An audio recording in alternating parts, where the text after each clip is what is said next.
یعنی کہ جو چیزیں انسان کے فزیکل، مینٹل اور اسپریچول گروتھ کا باعث نہ بنے بلکہ وقت کا ضیاع ہوں، تو وہ چیزیں ایول ہیں۔ بیسیکلی ایول دو طرح کے ہوتے ہیں، مورل ایول اور نیچرل ایول۔ مورل ایول کے پھر اپنے کچھ ایجنٹس ہیں جس کا ہم بعد میں ذکر کرتے ہیں۔ ناظرین، اگر ہم اس کو مزید کریکٹرائز کریں تو ہم دیکھتے ہیں کہ ایک سفرنگ وہ ہوتی ہے جو انسانوں پر کرتے ہیں، ایک وہ جو انسان جانوروں پہ کرتے ہیں، اور ایک نیچرل ایول یا نیچرل ڈیزاسٹرز جو قدرت کی طرف سے ہوتے ہیں۔ 90-95% جو اس دنیا میں سفرنگز ہیں وہ انسانوں پر ظلم کی وجہ سے ہیں۔ اس کی مثال آپ فلسطین یا غزہ کی صورتحال دیکھ کے کہہ سکتے ہیں کہ ان چند مہینوں میں 40,000 سے زیادہ عورتیں، بچے، بوڑھے، جوان مار دیے گئے، شہید کر دیے گئے، 60% سے زیادہ ملک تباہ کر دیا گیا، 100% ڈسپلیسمنٹ ہے اور دنیا خاموش ہے۔ یہ ہیومن سفرنگ، ہیومن کروئلٹی کی ایک بڑی مثال ہے۔ اسی طرح ہم دیکھتے ہیں کہ ورلڈ وار 1 میں اور ورلڈ وار 2 میں ناحق لاکھوں لوگ مارے گئے، اور ہم دیکھتے ہیں کہ اللہ سبحانہ و تعالیٰ موجود ہے اور اس کی موجودگی میں یہ ایول ایگزسٹ کر رہا ہے۔ تو اس کی وجوہات کیا؟ اس کا پہلا بنیادی ریزن یہ ہے کہ اللہ سبحانہ و تعالیٰ نے انسان کو فری ول عطا کی ہے، اختیار دیا ہے، سوچنے سمجھنے کی صلاحیت دی ہے، چوز کرنے کی صلاحیت دی ہے، اور فریڈم ٹو ایکٹ بھی عطا کی ہے۔ تو اس فریڈم آف ایکٹ سے پہلے جب انسان شر یا خیر کا راستہ اختیار کرتا ہے تو اس کو اس کی چوائس دی گئی ہے۔ اب سوال یہ ہے کہ انسان کو یہ فری ول کیوں دی گئی ہے؟ ہم جانتے ہیں کہ یہ دنیا ایک عارضی ایبوٹ ہے، ایک ٹیمپورل ورلڈ ہے جس میں انسان کو آزمائش کے لیے بھیجا گیا ہے۔ انسان کی آزمائش کے لیے ضروری ہے کہ اس کے سامنے دونوں راستے رکھے جائیں، خیر کا بھی اور شر کا بھی۔ پھر یہ اس کی چوائس ہے کہ وہ کون سا راستہ اختیار کرتا ہے، اور پھر ڈے آف ججمنٹ میں اس کا حساب کتاب ہوگا اور وہ اس کے مطابق پھر جنت یا جہنم میں جانے کا باعث بنے گا۔ ناظرین، مورل ایول کے 3 ایجنٹس ہیں، نفس، ڈیول اور فری ول۔ قرآن کریم ہمیں بتاتا ہے کہ نفس کے جو بیسکس 3 ایلیمنٹس ہیں ان میں نفس مطمئنہ، یعنی کہ یہ وہ نفس ہے جس کا انکلینیشن شر کی طرف نہیں ہوتا، گناہ اور برائی کی طرف نہیں ہوتا، بلکہ یہ شر ہمیشہ پاک صاف چیزوں کی طرف ہی اس کا انکلینیشن ہوتا ہے۔ نفس لوامہ وہ نفس ہے جو گناہ کرنے کے بعد ایٹ لیسٹ ریپینٹ کرتا ہے، ریگریٹ کرتا ہے اور دوبارہ گناہوں کی طرف لوٹنے سے ہیزیٹیٹ کرتا ہے۔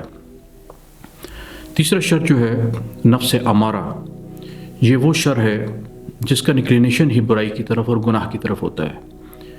اس شر سے کسی قسم کی اس کے بعد ریپینٹنس نہیں ہوتی، کوئی ریگریٹ نہیں کرتا انسان، اور یہ شر وہ ہے جو ہم عام طور پہ دنیا میں آج کل دیکھتے ہیں، جو نفس کی بنیاد پہ لوگ جو ظلم کرتے ہیں، جو زیادتیاں کرتے ہیں اور گناہوں کی طرف راغب ہوتے ہیں۔ نفس امارہ کی جو نیگیٹو ایلیمنٹس ہیں ان میں ہم دیکھتے ہیں کہ حسد، بغض، کینہ، نفرت، بے انصافی، ظلم، جبر، زیادتی، غرور، تکبر، یہ سب چیزیں نفس امارہ میں آتی ہیں۔ اس کے بعد ہم دیکھتے ہیں کہ مولانا رومی کے مطابق ایول جو ہے یہ ایک لاجیکل نیسیسٹی ہے، یعنی کہ کسی چیز کے اچھائی کو ہم جب جان سکتے ہیں جب ہمارے سامنے برائی بھی موجود ہو۔ یہ لاجیکل نیسیسٹی ہے، ایگزسٹ کرتی ہے کہ انسان کے ٹیسٹ اور ٹرائلز کو کیسے کنڈکٹ کیا جا سکتا ہے، اسی صورت میں جب وہ خیر اور شر کا راستہ اپنی چوائس کے مطابق اپناتا ہے۔ ناظرین، مختلف اسلامک اسکول آف تھاٹ ہیں جو فری ول کو مختلف طریقے سے لیتے ہیں۔ ان میں سب سے پہلے جابریہ اسکول آف تھاٹ ہے، اسکول آف تھیولوجی ہے۔ ان کے مطابق چونکہ اللہ تعالیٰ اومنی پوٹنٹ ہے اور یہ چیز ڈومینیٹ کرتی ہے ہر چیز کے اوپر کہ انسان کی فری ول وغیرہ کوئی ایگزسٹ نہیں کرتی، صرف اللہ تعالیٰ جو چاہتا ہے وہ اپنے افعال کا خود کریٹر ہے، وہ انسانوں کے افعال کا بھی کریٹر ہے۔ اس کے مقابلے میں معتزلہ جو ہیں وہ فری ول کے قائل ہیں۔ ان کا یہ کہنا ہے کہ اگر انسان کے پاس فری ول نہیں ہے تو پھر جزا و سزا کا کنسیپٹ ختم ہو جاتا ہے۔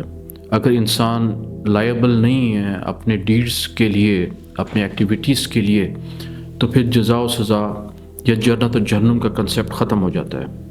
اسی طرح اشاعرہ ہیں جنہوں نے فری ول کو بھی کسی حد تک اکوموڈیٹ کیا ہے، اور اللہ تعالیٰ کی اومنی پوٹینس جو ہے، یعنی کہ اس کی جو طاقت اور قدرت ہے کہ وہ اپنی جگہ پہ ہے، لیکن اس کے علاوہ اللہ تعالیٰ نے انسان کو فری ول بھی دیا ہے جس کا بعض معاملات میں جس کا وہ اختیار کر سکتا ہے، اور معتزلہ بھی فری ول کے قائل ہیں۔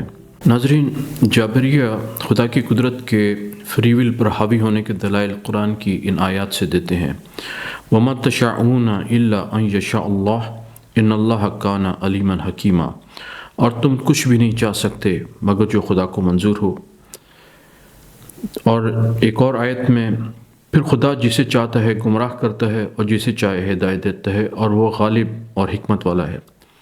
جبکہ ایڈوکیٹس آف فری ول جو خدا کی طاقت کو ریسٹرکشن نہیں سمجھتے انسان کی فری ول سے چوز کرنے کی اہلیت پہ، تو وہ اس آیت کا سہارا لیتے ہیں کہ اور کہہ دو کہ یہ قرآن تمہارے پروردگار کی طرف سے برحق ہے، تو جو چاہے ایمان لائے اور جو چاہے کافر رہے، ہم نے ظالموں کے لیے دوزخ کی آگ تیار کر رکھی ہے۔ اسی طرح قرآن میں شیطان کا ذکر بار بار کیا گیا ہے، اس کو دو اس کے ڈیزگنیشنز بتائے ہیں۔ ایک وہ ابلیس جس نے اللہ تعالیٰ کے حکم سے انکار کیا اور آندھے درگاہ ہوا، اور دوسرے شیطان جو اس کے فالورز ہیں جن میں انسان بھی آتے ہیں۔ ناظرین، نیچرل ایولز وہ بیڈ سٹیٹ آف افیئرس ہیں جس میں مورل ایول کا کوئی کنٹریبیوشن نہیں ہوتا، بلکہ یہ اللہ تعالیٰ کی طرف سے ہوتے ہیں، جن میں ارتھ کوئکس، ہریکینز، فلڈز، ڈیزیزز اور یہ سب چیزیں شامل ہیں۔ اگرچہ بلیورز ان کے بارے میں کچھ نہیں جانتے کہ ان کا کاز کیا ہے، لیکن بینگ اے مسلم ان کو کنونس ہونا پڑتا ہے کہ اس کے پیچھے کوئی نہ کوئی ڈیوائن وزڈم ضرور ہے۔ ناظرین، اگر پسند آئے تو چینل کو لائک اور سبسکرائب ضرور کیجیے گا۔ آج کے لیے اتنا ہی، اجازت دیجیے، اللہ حافظ۔